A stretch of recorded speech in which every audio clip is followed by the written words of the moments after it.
नमस्कार साथियों, स्वागत है आप सभी का आरडी ज्योतिष संस्थान के यूट्यूब चैनल पर। दिवाली विशेषांक लेके आपके समक्ष उपस्थित हैं। भारत में कई जगह दिवाली 31 अक्टूबर को मनाई जा रही है और काफ़ी जगह 1 नवंबर को मनाई जा रही है। हमारे संस्थान द्वारा जो तिथि दी गई है, दिनांक दी गई है, उस हिसाब से 1 नवंबर को दिवाली करना उचित है, क्योंकि अमावस्या पे पितरों की भी पूजा होती है और पितरों की पूजा सुबह के समय की जाती है, सायंकाल में नहीं की जाती है। और उसके बाद माँ लक्ष्मी का पूजन सायंकाल में होता है। तो अगर अमावस्या तिथि दिन में 3:55 से आरंभ होगी तो पितरों का पूजन किस समय होगा, ये एक सोचने वाला विषय है। बाकी जैसा आप लोग कर रहे हैं वैसा करिएगा, आप लोगों की गलती नहीं है, इसलिए मन में विचार भी मत लाइएगा। जो लोग गलत बता रहे हैं वो इसके लिए जिम्मेदार हैं।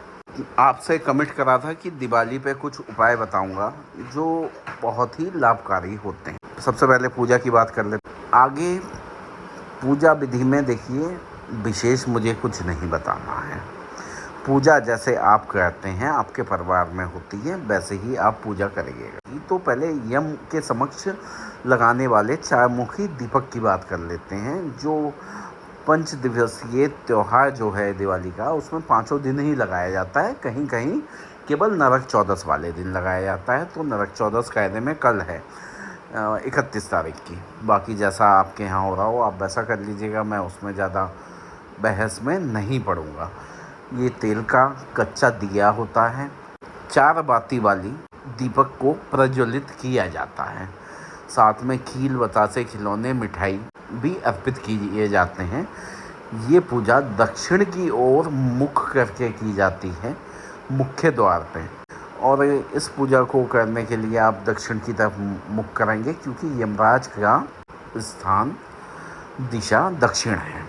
ये जो यम के समक्ष दीपक है, इसको हम जब प्रज्वलित करते हैं, इसका महत्व ये है कि आपके हमारे परिवार में कभी कोई अकाल मृत्यु ना हो, इसलिए यम के समक्ष दीपक प्रज्वलित किया जाता है। तो आपको सीधी सादी भाषा में जैसे प्रार्थना करनी है, यम से आप कर लीजिएगा और इस दीपक को आप जलाइए। ये दीपक जलाने के बाद आप अपने मुख्य द्वार के सीधे हाथ पे इसको रख भी सकते हैं। ये तो हो गया यम की दीपक की बात। अब दिवाली पे फिर से आ जाते हैं। देखिए, दिवाली पे आप क्या कहना चाहिए, पूजन सामग्री मैंने लिखवा दी थी। इसके अलावा भी कई लोग पूछ रहे थे कि मूली भी लेके आते हैं, ग्वार की फली भी लाते हैं। तो देखिए, लाना जो आपको है आप ला सकते हैं, सब चीज़ें अर्पित कर सकते हैं, वो आपके ऊपर निर्भर है। तो सबसे अच्छा है कि आपको दिवाली वाले दिन माँ लक्ष्मी के लिए, भोग के लिए खीर अवश्य बनानी चाहिए। और ये माँ लक्ष्मी को प्रसन्न करने का एक उपाय है। अगर आप खीर बनाते हैं, माँ लक्ष्मी को अर्पित करते हैं। बाकी आपके घर जैसे पूजा होती है, आप पूजा उसी क्रम में करिएगा। प्रदोष काल में आप पूजा कर सकते हैं। 1 तारीख को वृक्ष लगन रहेगी, स्थिर लगन होती है। अब बात करते हैं उपाय की। महत्वपूर्ण उपाय बता रहा हूँ। अगर आप लोग धन की समस्या से बहुत ज़्यादा पीड़ित हैं, दिक्कत आ रही हैं, कंटिन्यू आ रही हैं। एक तो होता है फ्लक्चुएट होना, ऊपर नीचे होना। देखिए, ऊपर नीचे कई बार व्यापार में चलता रहता है। आपका सीजन का काम है, तो कभी अप जाएगा, कभी डाउन जाएगा। एक स्थिति होती है कि लगातार आपके बार बार लॉसेस हो रहे हैं, नुकसान पे नुकसान हो रहे हैं, उसकी कोई भरपाई नहीं हो रही है। तो यह उपाय वैसे तो कोई भी कर सकता है, लेकिन उन लोगों को विशेष करना है जिनको धन की समस्या है। उपाय क्या करना है, आपको 108 कमल गट्टे लेके आने हैं, आधा किलो देसी घी लाना है, एक कलश चाहिए, अच्छा रहेगा पीतल या तांबे का हो। 2 गोले चाहिए आपको, गिरी वाले गोले, सूखे जो आते हैं साबित, 2 वो आप लेके आइएगा।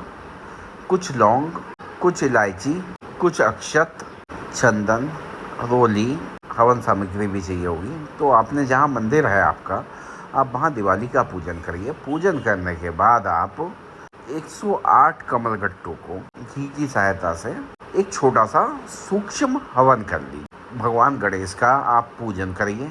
पूजन आप कर चुके हैं ऑलरेडी, तो भगवान गणेश का पूजन कर चुके हैं, लक्ष्मी जी का पूजन कर चुके हैं, कलश पूजन कर चुके हैं। अब आप जब हवन शुरू करेंगे तो पहले 11 आहुति हवन सामग्री से भगवान गणेश जी के लिए लगाइए, फिर 5-5 आहुति अन्य देवी देवताओं के लिए लगाइए, और अंत में कमल गट्टे की सहायता और देशी घी की सहायता से 108 आहुति आप माँ लक्ष्मी के लिए लगाइए। बस इतना आपको करना है। उसके बाद आप अपना आरती करिए, और बाकी आपको जैसे सेलिब्रेट करना है वैसे अपना दिवाली सेलिब्रेट करिए। अच्छा ये होता है कि आप दिवाली वाली रात सोए ना तो ज़्यादा अच्छा होता है। फिर भी जैसा आप चाहें वैसा आप कर सकते हैं। मैंने हवन आपको बता दिया कैसे करना है। ये आप हवन करेंगे, आप निश्चित तौर पे पाएंगे कि आपकी जो धन की समस्या है वो धीरे धीरे ख़त्म होने लगेगी। वहाँ में एक शुक्रवार आप ये हवन शुक्ल पक्ष के शुक्रवार में ज़रूर करते रहिएगा, तो निश्चित रूप से आपकी आने वाली दिवाली तक धन से संबंधित सारी समस्याएं दूर हो जाएंगी। तो वीडियो में आज इतना ही रखेंगे। आपको वीडियो अच्छा लगा हो लाइक शेयर करके चैनल सब्सक्राइब करिएगा। धन्यवाद।